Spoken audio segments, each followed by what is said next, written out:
Hello दोस्तों, मैं आज आपको इस वीडियो के माध्यम से बताने जा रहा हूँ कि कितने ग्राम का चूजा अपना फ्री स्टार्टर दाना चलता है। यानी कि कितना बड़ा चूजा फ्री स्टार्टर दाना खाता है और स्टार्टर दाना कब से चालू होता है। यानी कि आपको मैं बता देता हूँ दोस्तों, अपना 300 ग्राम के ऊपर बच्चा हो जाता है ना, तो वो फ्री स्टार्टर दाना खाना शुरू कर देता है।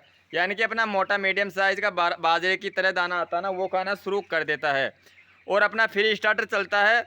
जो बच्चा आता है ना अपना 40 ग्राम का, 40 ग्राम से लेके 300 ग्राम तक बच्चा करते हैं ना, तब तक के लिए अपने को फ्री स्टार्टर खिलाना चाहिए दाना, जो कि बच्चे को लेवल रहता है बारीक दाना, बारीक बच्चे के लिए यानी कि छोटे बच्चे के लिए।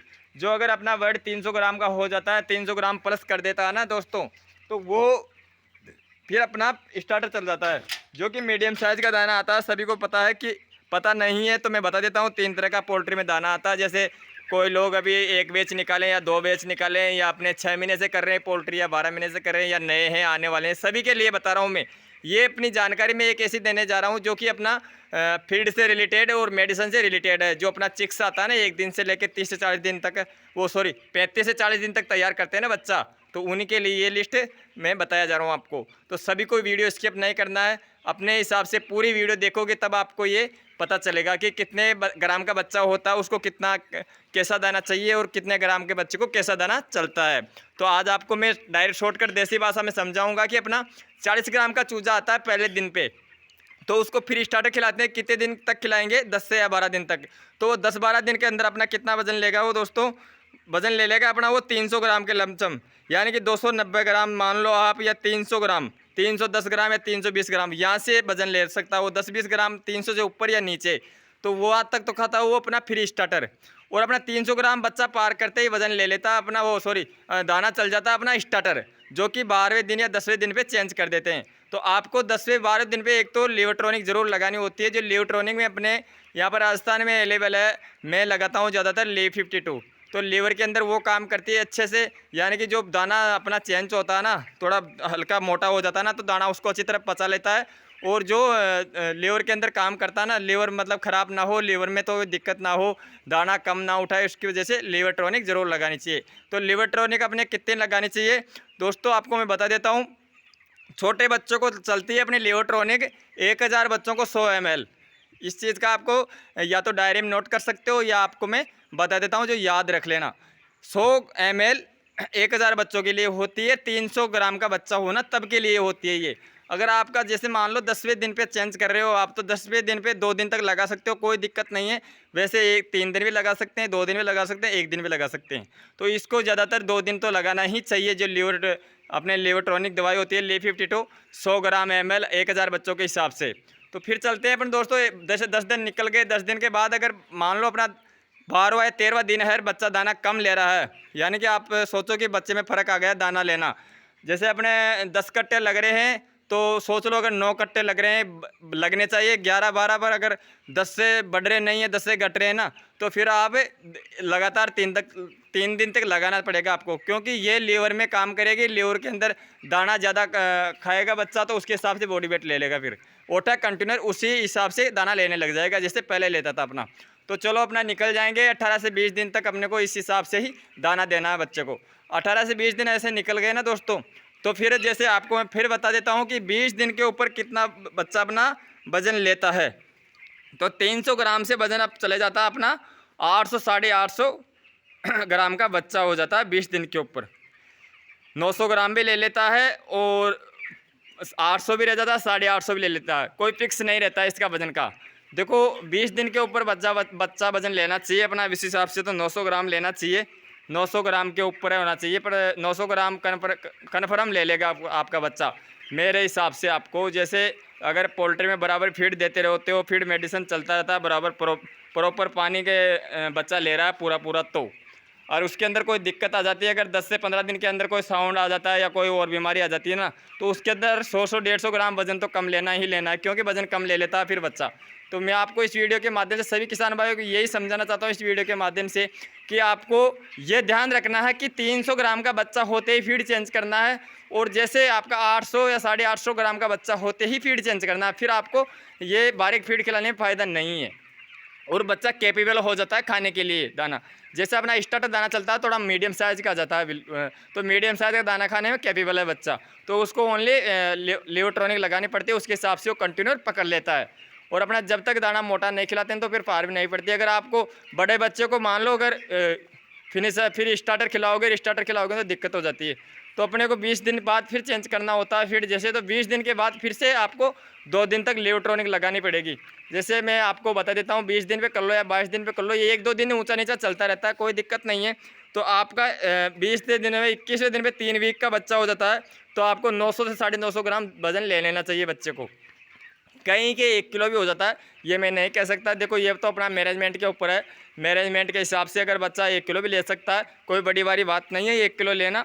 किसी का 800 भी रह जाता है, 850 भी रह जाता है, 900 भी रहता है। मैं बोलता हूँ आपको कि हर एक पोल्ट्री फार्म में मतलब वजन अक्सर नहीं आता, हर वेच के अंदर अक्सर वजन नहीं रहता है, ऊंचा नीचा चढ़ा उतार होता रहता है, ये तो कोई दिक्कत नहीं है। तो चलो अपना हो गया अब धने 20 दिन निकल गए जैसे मान लो आपको। और रही बात है अपना मैनेजमेंट की, तो मैनेजमेंट अपने को मौसम के हिसाब से करना होता है। जैसे अभी बारिश का मौसम है, बारिश के मौसम में आपको पता है कि गर्मी ज़्यादा देखने को मिलती है। गर्मी से भी ये गर्मी का बाप है अभी, क्योंकि ज़्यादा उमस रहती है ना, तो बच्चों में पंपिंग ज़्यादा रहती है, तो बच्चा उस हिसाब से दाना लेता है। तो आपको पिछले वाले वीडियो में पहले देखो बार बार बताते जा रहा हूँ, क्योंकि दाना एक तो आपको शाम के समय पे देना होता है, यानी कि बच्चा अच्छे से दाना लेना तो शाम को धाप के ठंड के अंदर थोड़ा महसूस से आराम से दाना तो पचा ले। अगर दण के अंदर दाना देते हो ना आप, जैसे मान लो 9 बजे बाद या 10 बजे बाद अगर दाना लगा दिया ना बच्चों को, अभी बरसात के समय में या गर्मी के समय में, तो बच्चा जैसे दन में दाना लगाते ही एकदम बर्तनों पे टूट के पड़ता है, क्योंकि नया दाना होता है ना, खुशबू की वजह से ही बच्चा ज़्यादा दाना लेता है दाना डालते ही। अगर वो धाप के दाना खा लिया और उसके हवा नहीं लगी तो वो सलट सकता है, यानी कि मर सकता है, कोई उसमें इशू नहीं है, मरने में टाइम नहीं लगेगा। क्योंकि ज़्यादा अगर दिन में दफ़ा के दाना खिला दिया ना गर्मी के अंदर तो बहुत नुकसान हो जाता है बच्चों को। तो अभी आप देख सकते हो शाम का समय हो चुका है, करीबन 6:30 का समय हो रहा है, और आप इस समय देख सकते हो अपना बच्चा आज 13वां दिन का है, 13वें या 14वां दिन का बच्चा अपना। तो फिर भी देख लो इस समय भी बच्चा पूरा मुंह खोल के बैठा है, जो तो अभी छोटा बालक है, फिर भी मतलब ये देख सकते हो आप पंपिंग चालू है इनके। तो अभी मेरा कहना यही है कि बच्चे को फीड हमेशा शाम के समय पे डालो। तो शाम के समय में डालने से क्या होता है, जैसे अपना दाना भी ले लेता है ना दाप के भरपेट भी, तो उसको ठंड के अंदर अच्छी तरह पचा ले। और जब तक दाना पचेगा नहीं तब तक बॉडी वेट लेगा नहीं, अपना बॉडी में वजन देगा नहीं बच्चा, ये आपको हमेशा ध्यान रखना है। कई बार ऐसा ही होता है एफसीआर बढ़ जाती है, बॉडी वेट कम रह जाता है। तो बॉडी वेट कम क्यों रहता है, वो इसी वजह से रहता है कि दाना तो बच्चा ले लेता है पर बॉडी वेट उसका वो नहीं दे पाता है। तो ये चीज़ का आपको ध्यान रखना है। तो हो गए अपने, जैसे आपको मैं मैनेजमेंट भी बता दिया, मैनेजमेंट अपने हिसाब से कर लेना है। वो कैसे करना है अगर आप नहीं जानते हो तो फ़ोन करके पूछ सकते हो, कोई दिक्कत नहीं है। और बल्कि में ये मैनेजमेंट अपने मौसम के हिसाब से चलता है, पूरा मौसम के हिसाब से डिपेंड होता है। और अब आपको मैं बता देता हूँ 20-22 दिन पे आप फिनिशर चालू कर दोगे ना, तो फिनिशर चालू करते ही आपको वही 2 दिन तक आप ले52 लियोट्रॉनिक लगा सकते हो। अगर लियोट्रॉनिक नहीं है आपके पास तो आप हेपावेल लगा सकते हो, कोई दिक्कत नहीं है। हेपावेल कैसी होती है, कितने लीटर के अंदर आती है वो भी मैं आपको बता देता हूँ। 1 लीटर के अंदर भी आती है, 5 लीटर के अंदर भी आती है।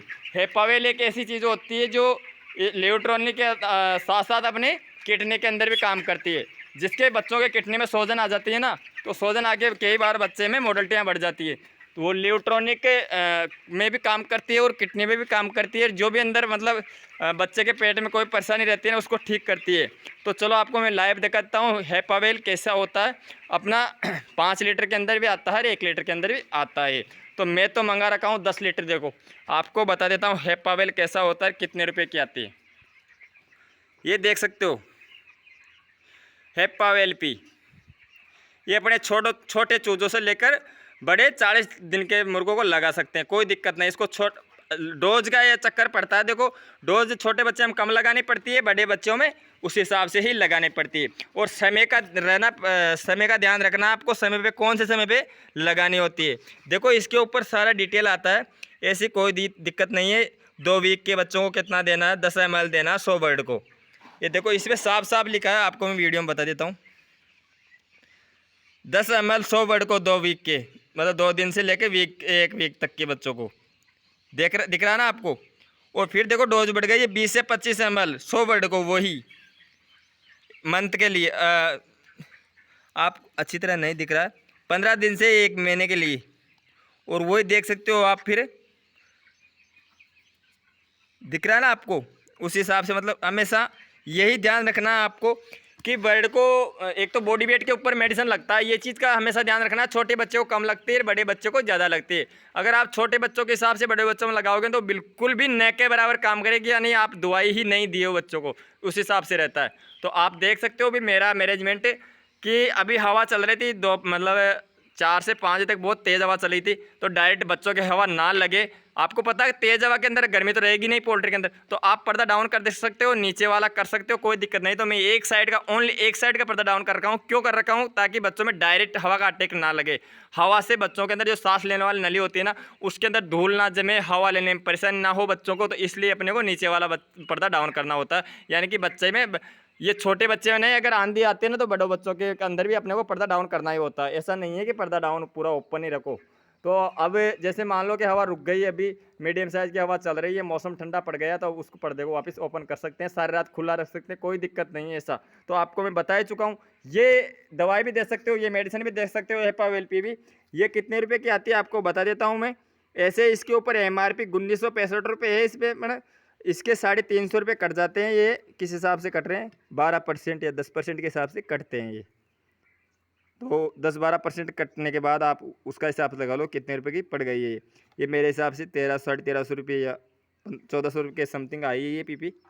और ये कंपनी की तरफ से आई है, बाहर भी अवेलेबल है, बहुत कई बार लाके में दिया हूँ बाहर से भी। और ये अपने देसी तरीके से बहुत अच्छी काम करती है दवाई, जैसे ली 52 करती है ना, उससे सवाई काम करती है, कम काम नहीं करती है।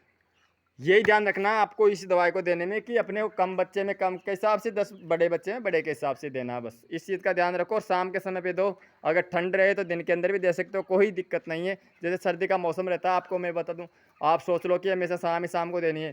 अगर मान लो जैसे सर्दी का समय है, ठंड का मौसम है, तो सुबह के समय भी लगती है दवाएँ। ऐसी बात नहीं है कि मेडिसिन सुबह नहीं लगती है, सुबह भी लगती है। मेडिसिन का एक समय रहता है, और समय के हिसाब से ही मेडिसिन काम करती है बच्चों के अंदर।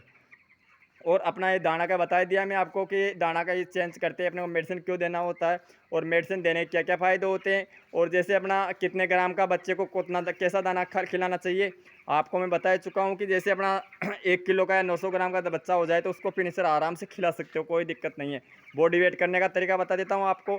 अगर आपके पास कांटा है तो बॉडी वेट कर लेना, एवरेज निकाल लेना। एवरेज किस हिसाब से निकालते हैं? 4 मुर्गी 1 मुर्गा लेके आप 5 बच्चे को एक कट्टे में बैग में डाल के अपने कांटे से तोल सकते हो, और तोल के उसके हिसाब से एवरेज निकाल सकते हो कि अपना बच्चा कितना एवरेज दे रहा है अभी। तो एवरेज के हिसाब से आपको अंदाज़ लग जाएगा कि इसमें फिनिशर चालू करना है या नहीं करना है। कई किसान भाइयों को अभी तक ये पता नहीं होता कि फिनिशर दाना कितने दिन पे किया, कितने बड़े बच्चों को खिलाना है। कई फार्मर को ये पता नहीं है कि स्टार्टर दाना कब शुरू होगा, 10 दिन पे करूँ या 12 दिन पे करूँ या 15 दिन पे करूँ। तो वो फिनिशर खिलाए जाते हैं, तो वो काम कहाँ से करेगा? आपको पता है कि छोटे बच्चे को एक ज़रा सा मुंह में दाना दे दे के पालते हैं, और बड़ा होता तब भी वो ऐसे ही खाता है। क्या ये चीज़ आपको भी तो पता है ना कि घास कैसे लिया जाता है, छोटे बच्चे में, बड़े बच्चे में, बूढ़े बच्चों में कितना फ़र्क आता है। तो उसी हिसाब से इसके अंदर काम करता है दाना। तो दाना कई किसान भाइयों को अभी तक ये पता नहीं था, वो मेरे को फ़ोन करके पूछते हैं कि प्राइवेट चलाते हैं, जो पूछते हैं कि भैया ये फिनिशर कब चालू होता है बच्चों के अंदर, कितने बॉडी वेट होना चाहिए बच्चों का, तब चालू करें। तो मैं आज ये वीडियो बनाने का मतलब यही है कि सभी किसान भाइयों तक ये छोटा सा एक अपडेट शेयर करूं, ताकि सबको पता लगे कि दाना कब चेंज होता है, कब कब बच्चों का बॉडी वेट बढ़ता है, उसके हिसाब से दाना चेंज होता है। तो उम्मीद करता हूं आप सभी किसान भाइयों की से कि मेरी जानकारी आपको अच्छी लगी होगी। अच्छी लगी लाइक करके जाना, और कमेंट करके ज़रूर बताना कि कैसी लगी मेरी जानकारी। अगर आपको जानकारी में कुछ समझ में नहीं आया तो आप कमेंट करके पूछ सकते हो, कोई दिक्कत नहीं है। आपके लिए आपका भाई तैयार है। कोई भी भाई हो, बहन हो, कोई भी पूछ सकते हैं, कोई दिक्कत नहीं है। मैं आपको मैनेजमेंट के बारे में समझा सकता हूँ, दाने के बारे में समझा सकता हूँ, जो बच्चों के अंदर कोई बीमारी होती है उसके बारे में बता सकता हूँ। मेन चीज़ होती है बच्चों का दाना पानी का ध्यान रखना और मैनेजमेंट। देखो मैनेजमेंट के हिसाब से ही बच्चा दाना पानी लेता है, ये हमेशा आप ध्यान रखना। बच्चा का दाना पानी नहीं छूटना चाहिए। अगर दाना पानी छूट गया ना तो आप ये समझो कि अपना लोट खराब हो चुका है। अगर बच्चा साइड में लग गया, दाना पानी नहीं ले रहा ना, तो फिर मेरी बस की बात नहीं है। देखो मेरी क्या, कोई भी आपको डॉक्टर आके भी दवाई दिलाएगा तो बच्चा दवाई नहीं लेगा ना तो वो ठीक भी नहीं हो पाएगा। तो चलो मिलते हैं अगली बार नेक्स्ट वीडियो में। तब तक के लिए सभी किसान भाइयों को मेरा दिल से राम राम। जय हिंद, जय भारत माता की।